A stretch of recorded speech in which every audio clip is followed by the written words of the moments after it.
We are leaders in the world in terms of small wind technology. We are leaders in the world in terms of wave and tidal. The question is, can that technology that is emerging now turn into factories and jobs here in the UK? And what will allow us to do that is the government working with industry to provide the support that other governments around the world are providing for their industries. If we can forge that partnership, then yes, Britain can be a world leader in those technologies. And there's another way renewable energy is helping the UK. These jiu-jitsu enthusiasts in North Wales are able to throw themselves around more securely now thanks to this mat, costing almost £4,000 and paid for out of N-Power's North Hoyle offshore wind farm Community Benefits Fund. The Jiu-Jitsu Club is one of several organisations in the area to have benefited from the fund, and other developers run similar schemes around the country. One way and another, the renewable energy industry is making a considerable difference to the UK, and there promises to be much more to come. 40 years ago, in 1967, we discovered oil and gas in the North Sea, and we had to devise a way of bringing that ashore. Since that time, there has never been another opportunity of the same sort of order of magnitude.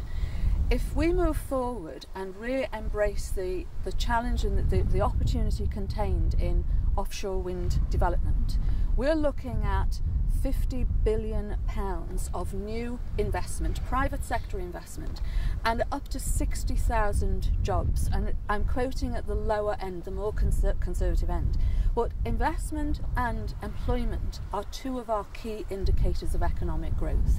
This would extend our current skills base. It would give massive opportunity for a regeneration of UK manufacturing economy, absolutely underpin our position of, we are 6th out of 190 countries in economic status at the moment, and we just see the opportunities inherent in securing our energy supplies and in redressing climate change as an absolutely glorious opportunity that we should seize with both hands.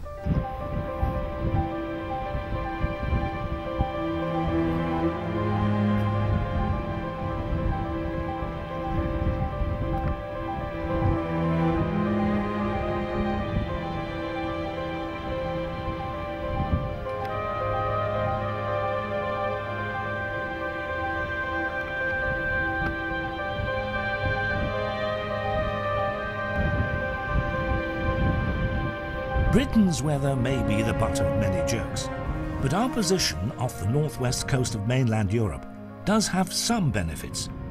We are the windiest country in Europe, and we are surrounded by tidal seas, a perfect recipe for a renewable energy future. But what will that future look like? Where will renewable energy be 30 years from now?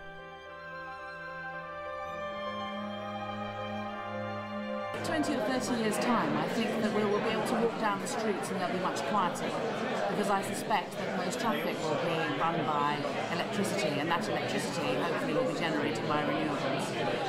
Things like that will make a really palpable difference to people. I suspect that, again, as you go around Germany, every kind of corner, you see a turbine here, there and everywhere. And I think the same will happen within the UK. It will just be something that we will simply get used to, just as we used to have windmills everywhere. I saw an old map of Islington, and it wasn't developed very much. It was a couple of hundred years ago, and at that time it was lots and lots of market gardens. But the number of windmills up on our hill was amazing, and I suspect we'll kind of go back to that. This is a huge opportunity for Britain. We are incredibly well endowed with renewable energy, not just wind, but also tide and also waves. We don't have a lot of space, but we do have the ability, we do have the industrial infrastructure, we do potentially have the grid, and we certainly have the resource to have a huge contribution, not just to Britain, but to Europe, from renewable energy here. We just have to decide to do it and get on and do it and stop talking about it. The big message from BWEA 30 is that we are ready to deliver the 2020 targets. The government has signed up to European targets which say that 15% of all our energy has to come from renewables. That means that a massive 35 to 40% of our electricity will have to be from renewables, the vast majority of which will be wind. The only people who can deliver that are going to be the people in that conference, sitting there discussing the issues. The message has to be a message to government and to the country as a whole. Give us the tools and we'll do the job.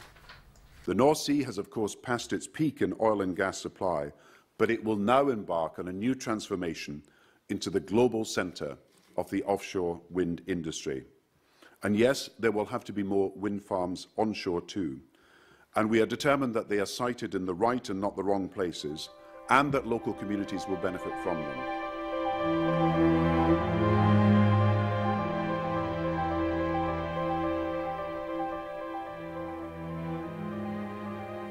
I think the founders of the BWEA would be really quite proud to look back over the last 30 years at what we have achieved as an industry in this country. Here we are in 2008 with some 6.5 gigawatts of wind farms consented, some 3 gigawatts in operation. The United Kingdom now a world leader in offshore wind, in the manufacture and deployment of small systems, and critically important for the future of this industry, a world leader in wave and tidal devices. Within half a mile of where I'm sitting at the moment are two of the world's leading wave and tidal companies. The really exciting thing is that we're now at a tipping point. If we look ahead to the 2020 imperative for the United Kingdom to generate 15% of all its energy, some 30 to 35% of its electricity, from renewables by 2020, it's this industry that's going to play the key part in delivering on that objective.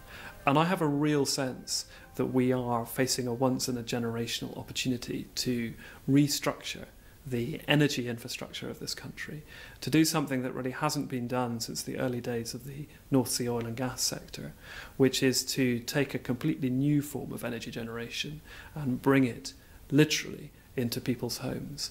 And not since the days when we switched from town gas to North Sea gas have we as a country undertaken this level of re-engineering of our energy infrastructure. And it's going to be remarkable when we achieve it. And we'll look back in another 30 years and recognise that what we did was absolutely the right thing to do in 2008.